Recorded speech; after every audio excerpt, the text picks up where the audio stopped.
and to all fellow migrant workers here in Macau.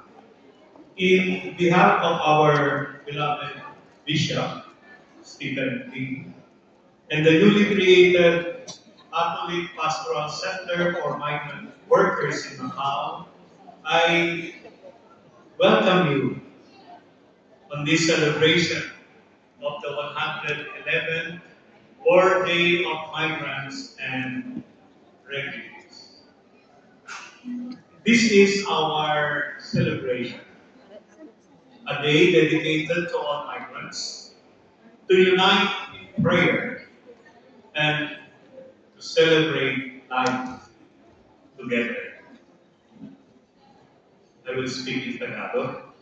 Imagine po, 111 years na ang World Day of Migrants. In Filipino, we say, ay bilis ng panahon, ay buti ng Panginoon. Amen. Pakiulit niya po. Kay bilis ng panahon, kay buti ng Panginoon. Amen.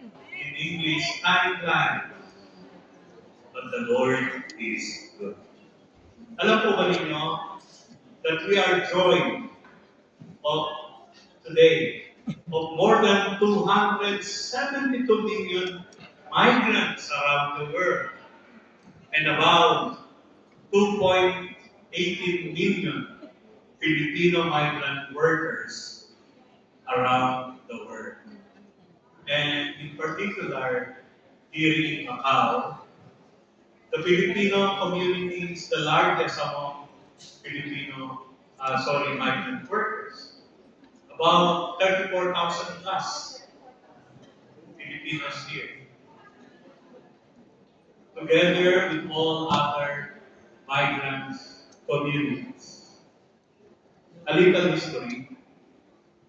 This celebration was established by the Church in 1914 by Pope Pius X to bring to the attention and prayer of ecclesial and civil communities the reality of migrants and refugees, to show closeness to people on the move, pray for them as they face many challenges.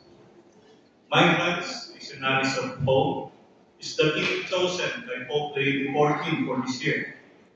This theme reflects the idea that migrants and refugees often embody hope and resilience, serving as witnesses to the possibility of a better future for their families, despite the challenges they face in life. May gusto lang po ako itanong. May natandaan po kayo sa sinabi ko. Kung wala, okay lang po yun. Kung hindi ko nyo naiintindihan, hayaan na lang. Brothers and sisters, we are all missionaries. As missionaries, we journey together with Jesus. We follow Jesus. We hope in Jesus. Our life is always a journey and a mission of hope. In our journey with Jesus, we listen. We learn.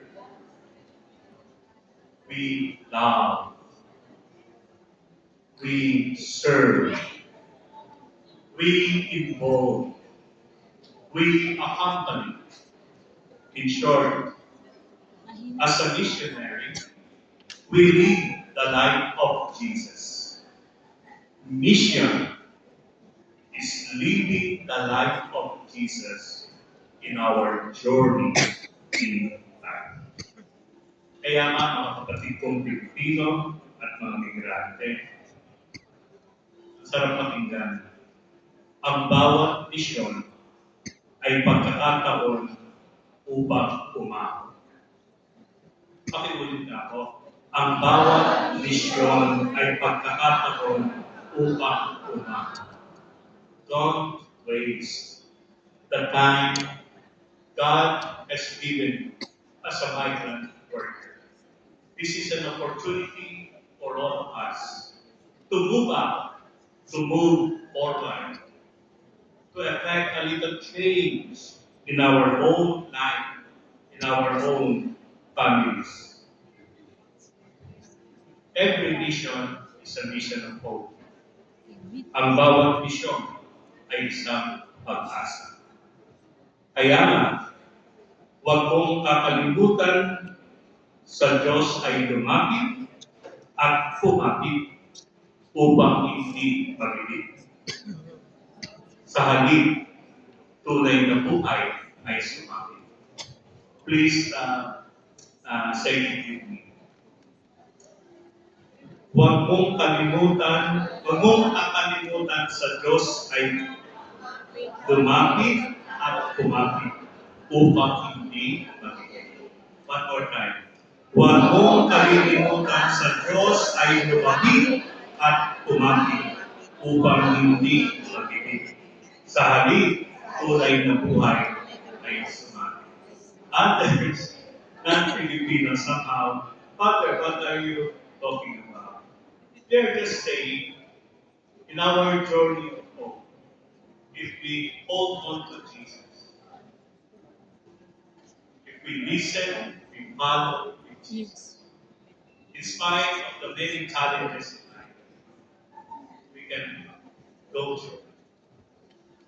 We will face all the challenges with Jesus. Brothers and sisters, sa kabilang ng lahat, in spite of everything, let us not forget that God walks with His people.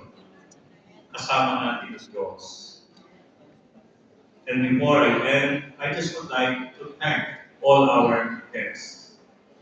Honorable Edna A. G. Lazaro, the Consul General of the Philippine General Consulate. Thank you, Ma'am. Since the celebration of the Mass, you were here until now. So we do appreciate your presence with our fellow Filipinos. We also would like to thank the Director of Macau Government Tourism Office. She is so generous in sharing this time with the migrants, not only Filipinos, with other nationalities in Macau. Thank you, Ms. Elena Maria de Sena Hernandez.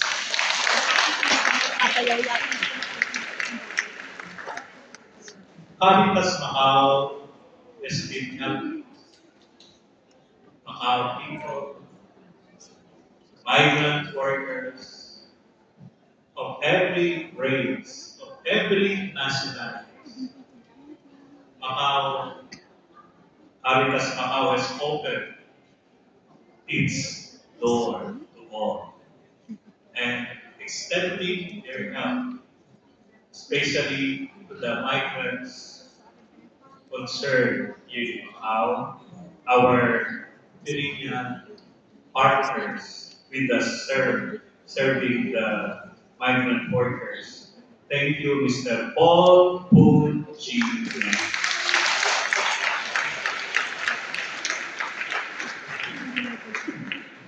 Konti na lang po. Thank you very much, our choir master, Father Felipe Baalso, SJ. Thank you. Chaplain of the St. Paul School of Macau, Father Lawrence Dare, OP. Missionarios de Verbo Divino Macau, SB, Reverend Father Franz Gassner, SB.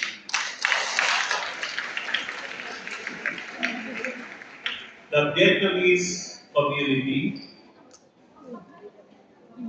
Reverend Father John D. Le Ban Ba, SB.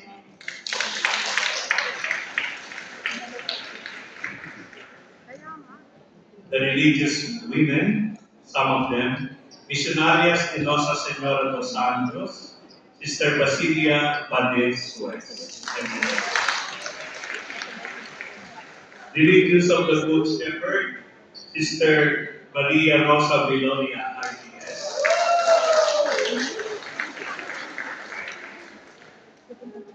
Religious of the Good Shepherd, Sister Rosana Hong.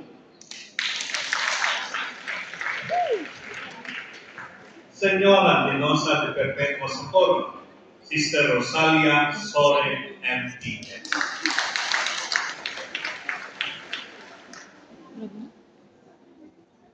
From the Senecal Sister, Sister Juliet Galiares, RC.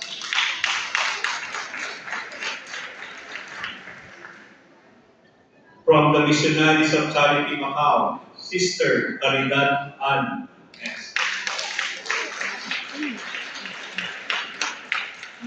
Our newly appointed Vice Director of the Filipino Catholic Community in Macau, Reverend Father Ian Takayanan CNF.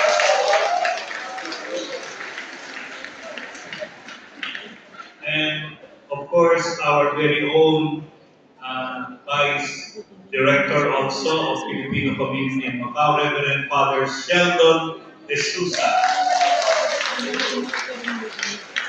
And Mother, the Polish Mother Community.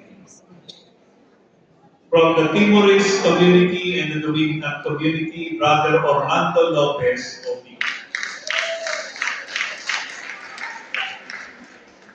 From the Korean community, Brother Process Kim, OP. And our latest, from Myanmar community, Mr. Ricky Main. From Narayan community, Mr. Ariel Castillo. From the Nepalese community, Mr. Purna Yura.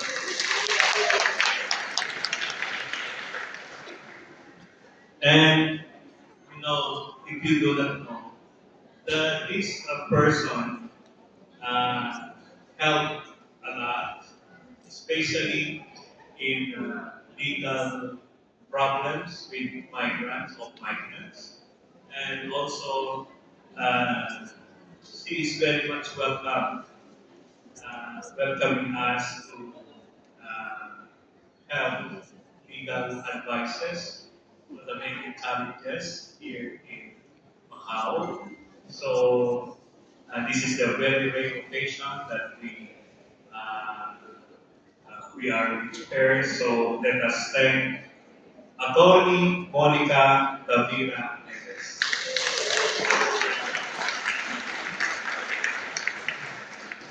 And if you see her sometimes as a lector at the cathedral, she's also serving the church. So with that, I took some of your time. If I did not mention your name, it's not my intention then. So because I was given only the those who are present here. So brothers and sisters, let us forget that God walks with His people. God is Emmanuel. Kasama natin ang Diyos. Let us all enjoy this day. Magandang hapon po sa inyo lahat.